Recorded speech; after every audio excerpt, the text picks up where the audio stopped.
பிப்ரவரி 23 வேத வாசிப்பு பகுதி லேவியராகமம் 17ஆம் அதிகாரம். பின்னும் கர்த்தர் மோசேயை நோக்கி, நீ ஆரோனோடும் அவன் குமாரரோடும் இஸ்ரவேல் புத்திரர் அனைவரோடும் சொல்ல வேண்டியதாவது, கர்த்தர் கட்டளையிடுகிறது என்னவென்றால், இஸ்ரவேல் குடும்பத்தாரில் எவனாகிலும் மாட்டையாவது செம்மறியாட்டையாவது வெள்ளாட்டையாவது ஆசரிப்பு கூடார வாசலாகிய கர்த்தருடைய வாசஸ்தலத்துக்கு முன்பாக கர்த்தருக்கு செலுத்தும்படி கொண்டு வராமல் பாளையத்துக்குள்ளேயாகிலும் பாளையத்துக்கு புறம்பேயாகிலும் அதை கொன்றால் அது அந்த மனிதனுக்கு இரத்தப்பழியாக எண்ணப்படும். அந்த மனிதன் இரத்தம் சிந்தினபடியால் தன் ஜனத்தில் இராமல் அறுப்புண்டு போவான். ஆகையால் இஸ்ரவேல் புத்திரர் வெளியிலே பலியிடுகிற தங்கள் பலிகளை ஆசரிப்பு கூடார வாசலில் ஆசாரியனிடத்தில் கர்த்தருடைய சந்நிதியில் கொண்டு வந்து அங்கே அவைகளை கர்த்தருக்கு சமாதான பலிகளாக செலுத்த கடவர்கள். அங்கே ஆசாரியன் இரத்தத்தை ஆசரிப்பு கூடார வாசலில் இருக்கிற கர்த்தருடைய பலிபீடத்தின் மேல் தெளித்து கொழுப்பை கர்த்தருக்கு சுகந்த வாசனையாக தகனிக்க கடவன். தாங்கள் சோர மார்க்கமாய் பின்பற்றுகிற பேய்களுக்கு தங்கள் பலிகளை இனி செலுத்தாதிருப்பார்களாக. இது அவர்கள் தலைமுறை தோறும் அவர்களுக்கு நித்திய கட்டளையாய் இருக்க கடவது. மேலும் நீ அவர்களை நோக்கி, இஸ்ரவேல் குடும்பத்தாரிலும் உங்கள் நடுவே தங்குகிற அந்நியர்களிலும் எவனாகிலும் சர்வாங்க தகனபலி முதலானவைகளை இட்டு அதை ஆசரிப்பு கூடார வாசலிலே கர்த்தருக்கு செலுத்தும்படி கொண்டு வராவிட்டால் அவன் தன் ஜனத்தில் இராமல் அறுப்புண்டு போவான் என்று சொல். இஸ்ரவேல் குடும்பத்தாரிலும் உங்களுக்குள் தங்கும் அந்நியர்களிலும் எவனாகிலும் இரத்தம் எண்ணப்பட்டதை புசித்தால் இரத்தத்தை புசித்த அவனுக்கு விரோதமாக நான் என் முகத்தை திருப்பி அவன் தன் ஜனத்தில் இராதபடிக்கு அவனை அறுப்புண்டு போக பண்ணுவேன். மாம்சத்தின் உயிர் இரத்தத்தில் இருக்கிறது. நான் அதை உங்களுக்கு பலிபீடத்தின் மேல் உங்கள் ஆத்துமாக்களுக்காக பாவ நிவிர்த்தி செய்யும்படிக்கு கட்டளையிட்டேன். ஆத்துமாவிற்காக பாவ நிவிர்த்தி செய்கிறது இரத்தமே. அது நிமித்தம் உங்களில் ஒருவனும் இரத்தம் புசிக்க வேண்டாம். உங்கள் நடுவே தங்குகிற அந்நியனும் இரத்தம் புசிக்க வேண்டாம் என்று இஸ்ரவேல் புத்திரருக்கு சொன்னேன். இஸ்ரவேல் புத்திரரிலும் உங்களுக்குள் தங்குகிற அந்நியர்களிலும் எவனாகிலும் புசிக்கத்தக்க ஒரு மிருகத்தையாவது ஒரு பட்சியையாவது வேட்டையாடி பிடித்தால் அவன் அதன் இரத்தத்தை சிந்த பண்ணி மண்ணினால் அதை மூடக்கடவன். சகல மாம்சத்துக்கும் இரத்தம் உயிராயிருக்கிறது. இரத்தம் ஜீவனுக்கு சமானம். ஆகையால் எந்த மாம்சத்தின் இரத்தத்தையும் புசிக்க வேண்டாம். சகல மாம்சத்தின் உயிரும் அதன் இரத்தம் தானே. அதை புசிக்கிற எவனும் அறுப்புண்டு போவான் என்று இஸ்ரவேல் புத்திரருக்கு சொன்னேன். தானாய் இறந்து போனதையாவது பீருண்டதையாவது புசித்தவன் எவனும், அவன் சுதேசியானாலும் பரதேசியானாலும், தன் வஸ்திரங்களை தோய்த்து தண்ணீரில் மூழ்கி சாயங்காலம் மட்டும் தீட்டாயிருப்பானாக, பின்பு சுத்தமாயிருப்பான். அவன் தன் வஸ்திரங்களை தோய்க்காமலும் ஸ்நானம் பண்ணாமலும் இருந்தால் தன் அக்கிரமத்தை சுமப்பான் என்று சொல் என்றார். லேவியராகமம் 18ஆம் அதிகாரம். பின்னும் கர்த்தர் மோசேயை நோக்கி, நீ இஸ்ரவேல் புத்திரருக்கு சொல்ல வேண்டியது என்னவென்றால், நான் உங்கள் தேவனாகிய கர்த்தர். நீங்கள் குடியிருந்த எகிப்து தேசத்தாருடைய செய்கையின்படி செய்யாமலும் நான் உங்களை அழைத்து போகிற கானான் தேசத்தாருடைய செய்கையின்படி செய்யாமலும் அவர்களுடைய முறைமைகளின்படி நடவாமலும் என்னுடைய நியாயங்களின்படி செய்து என்னுடைய கட்டளைகளை கை கொண்டு நடவுங்கள். நான் உங்கள் தேவனாகிய கர்த்தர். ஆகையால் என் கட்டளைகளையும் என் நியாயங்களையும் கை கொள்ள கடவீர்கள். அவைகளின்படி செய்கிறவன் எவனும் அவைகளால் பிழைப்பான். நான் கர்த்தர்.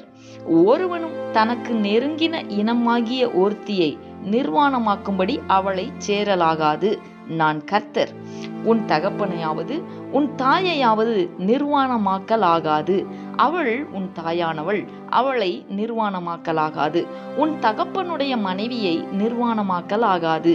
அது உன் தகப்பனுடைய நிர்வாணம். உன் தகப்பனுக்காவது உன் தாய்க்காவது வீட்டிலாகிலும் புறத்திலாகிலும் பிறந்த குமாரத்தியாகிய உன் சகோதரியை நிர்வாணமாக்கலாகாது.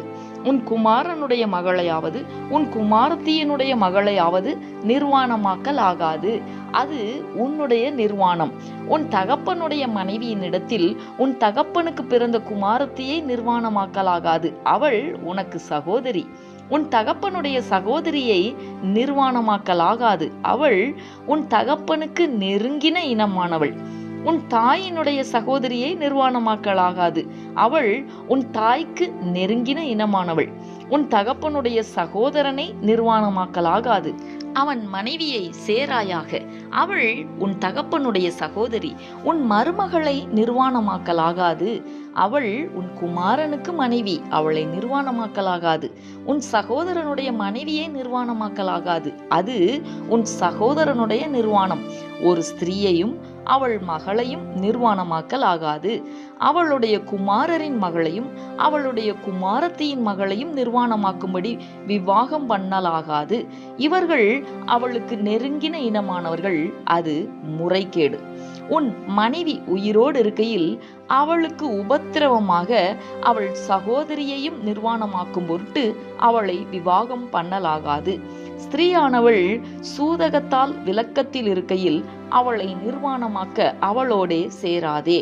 பிறனுடைய மனைவியோடே சேரும்படி சயனித்து அவளால் உன்னை தீட்டுப்படுத்திக் கொள்ள வேண்டாம். நீ உன் சந்ததியில் யாரையாகிலும் மோளேகுக்கென்று தீக்கடக்கும்படி இடங்கொடாதே. உன் தேவனுடைய நாமத்தை பரிசுத்த குலைச்சலாக்காதே. நான் கர்த்தர். பெண்ணோடு சம்யோகம் பண்ணுகிறது போல ஆணோடே சம்யோகம் பண்ண வேண்டாம். அது அருவருப்பானது. யாதொரு மிருகத்தோடும் நீ புணர்ச்சி செய்து அதனாலே உன்னை தீட்டுப்படுத்த வேண்டாம். ஸ்திரீயானவள் மிருகத்தோடே புணரும்படி அதற்கு முன்பாக நிற்கலாகாது. அது அருவருப்பான தாறுமாறு. இவைகளில் ஒன்றினாலும் உங்களை தீட்டுப்படுத்தாதிருங்கள். நான் உங்கள் முன்னின்று துரத்தி விடுகிற ஜாதிகள் இவைகள் எல்லாவற்றினாலும் தங்களை தீட்டுப்படுத்தி இருக்கிறார்கள். தேசமும் தீட்டுப்படுத்தப்பட்டிருக்கிறது. ஆகையால் அதன் அக்கிரமத்தை விசாரிப்பேன். தேசம் தன் குடிகளை கக்கி போடும். இந்த அருவருப்புகளையெல்லாம் உங்களுக்கு முன் இருந்த அந்த தேசத்தின் மனிதர் செய்ததினாலே தேசம் தீட்டாயிற்று. இப்பொழுதும் உங்களுக்கு முன் இருந்த ஜாதிகளை தேசம் கக்கி போட்டது போல நீங்கள் அதை தீட்டுப்படுத்தும் போது அது உங்களையும் கக்கி போடாதபடிக்கு நீங்கள் என் கட்டளைகளையும் என் நியாயங்களையும் கைக்கொண்டு தேசத்திலே பிறந்தவனானாலும் உங்கள் நடுவே தங்குகிற அந்நியனானாலும் இந்த அருவருப்புகளில் ஒன்றையும் செய்ய வேண்டாம். இப்படிப்பட்ட அருவருப்பானவைகளில் யாதொன்றை யாராவது செய்தால் செய்த அந்த ஆத்துமாக்கள் ஜனத்தில் இராதபடிக்கு அறுப்புண்டு போவார்கள். ஆகையால் உங்களுக்கு முன் செய்யப்பட்ட அருவருப்பான முறைமைகளில் யாதொன்றை நீங்கள் செய்து அவைகளால் உங்களை தீட்டுப்படுத்திக் கொள்ளாதபடிக்கு என் கட்டளையை கைக்கொள்ளுங்கள். நான் உங்கள் தேவனாகிய கர்த்தர் என்று சொல் என்றார். சங்கீதம் 54. தேவனே, உமது நாமத்து நிமித்தம் என்னை ரட்சித்து உமது வல்லமையினால் எனக்கு நியாயம் செய்யும். தேவனே, என் விண்ணப்பத்தை கேட்டு என் வாயின் வார்த்தைகளுக்கு செவிகொடும். அந்நியர் எனக்கு விரோதமாய் எழும்புகிறார்கள். கொடியர் என் பிராணனை வாங்க தேடுகிறார்கள். தேவனை தங்களுக்கு முன்பாக நிறுத்தி நோக்கார்கள். இதோ, தேவன் எனக்கு சகாயர். ஆண்டவர் என் ஆத்துமாவை ஆதரிக்கிறவர்களோடே இருக்கிறார். அவர் என் சத்துருக்களுக்கு தீமைக்கு தீமையை சரி கட்டுவார். உமது சத்தியத்தின் நிமித்தம் அவர்களை நிர்மூலமாக்கும். உற்சாகத்துடன் நான் உமக்கு பலியிடுவேன். கர்த்தாவே, உமது நாமத்தை துதிப்பேன். அது நலமானது. அவர் எல்லா நெருக்கத்தையும் நீக்கி என்னை விடுவித்தார். என் கண் என் சத்துருக்களில் நீதி சரிகட்டுதலை கண்டது. மத்தேயு எழுதின சுவிசேஷம் 27ஆம் அதிகாரம் 32ஆம் வசனம் முதல் 66ஆம் வசனம் வரை. போகையில் சிரேனே ஊரானாகிய சீமோன் என்னப்பட்ட ஒரு மனுஷனை அவர்கள் கண்டு அவருடைய சிலுவையை சுமக்கும்படி அவனை பலவந்தம் பண்ணினார்கள். கபாலஸ்தலம் என்று அர்த்தங்கொள்ளும் கொல்கொதா என்னும் இடத்துக்கு அவர்கள் வந்தபோது கசப்பு கலந்த காடியை அவருக்கு குடிக்க கொடுத்தார்கள். அவர் அதை ருசி பார்த்து குடிக்க மனதில்லாதிருந்தார். அவரை சிலுவையில் அறைந்த பின்பு அவர்கள் சீட்டு போட்டு அவருடைய வஸ்திரங்களை பங்கிட்டு கொண்டார்கள். என் வஸ்திரங்களை தங்களுக்குள்ளே பங்கிட்டு என் உடையின் பேரில் சீட்டு போட்டார்கள் என்று தீர்க்கதரிசியால் உரைக்கப்பட்டது நிறைவேறும்படி இப்படி நடந்தது. அவர்கள் அங்கே உட்கார்ந்து அவரை காவல் காத்து கொண்டிருந்தார்கள். அன்றியும் அவர் அடைந்த ஆக்கினையின் முகாந்தரத்தை காண்பிக்கும் பொருட்டு இவன் யூதருடைய ராஜாவாகிய இயேசு என்று எழுதி அவர் சிரசுக்கு மேலாக வைத்தார்கள். அப்பொழுது அவருடைய வலது பக்கத்தில் ஒருவனும் அவருடைய இடது பக்கத்தில் ஒருவனுமாக 2 கள்ளர் அவரோட கூட சிலுவைகளில் அறையப்பட்டார்கள். அந்த வழியாய் நடந்து போகிறவர்கள் தங்கள் தலைகளை துலுக்கி, தேவாலயத்தை இடித்து 3 நாளைக்குள்ளே கட்டுகிறவனே, உன்னை நீயே ரட்சித்துக்கொள், நீ தேவனுடைய குமாரனானால் சிலுவையிலிருந்து இறங்கி வா என்று அவரை தூஷித்தார்கள்.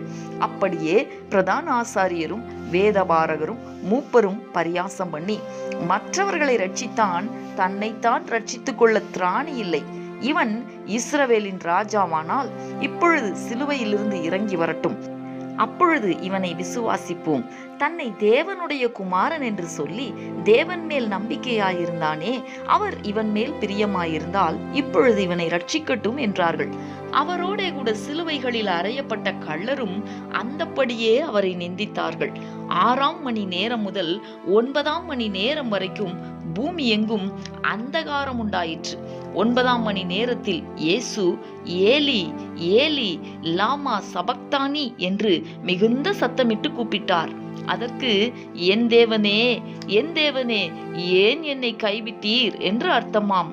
அங்கே நின்றவர்களில் சிலர் அதை கேட்டபொழுது இவன் எலியாவை கூப்பிடுகிறான் என்றார்கள். உடனே அவர்களில் ஒருவன் ஓடி கடற்காளானை எடுத்து காடியில் தோய்த்து அதை ஒரு கோலில் மாட்டி அவருக்கு குடிக்க கொடுத்தான். மற்றவர்களோ, பொறு, எலியா இவனை ரட்சிக்க வருவானோ, பார்ப்போம் என்றார்கள். இயேசு மறுபடியும் மகா சத்தமாய் கூப்பிட்டு ஆவியை விட்டார். அப்பொழுது தேவாலயத்தின் திரைச்சீலை மேல் தொடங்கி கீழ் வரைக்கும் 2ஆக கிழிந்தது. பூமியும் அதிர்ந்தது, கண்மலைகளும் பிளந்தது, கல்லறைகளும் திறந்தது. நித்திரை அடைந்திருந்த அநேக பரிசுத்தவான்களுடைய சரீரங்களும் எழுந்திருந்தது.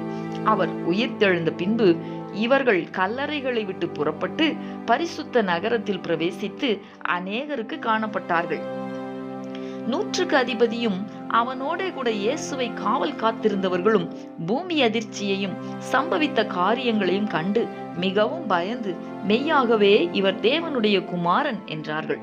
மேலும் இயேசுவுக்கு ஊழியம் செய்யும்படி கலிலேயாவிலிருந்து அவரோட வந்திருந்த அநேக ஸ்திரீகள் அங்கே தூரத்திலே நின்று பார்த்து கொண்டிருந்தார்கள். அவர்களுக்குள்ளே மகதலேனா மரியாளும், யாக்கோபுக்கும் யோசேக்கும் தாயாகிய மரியாளும், செபதேயுவின் குமாரருடைய தாயும் இருந்தார்கள்.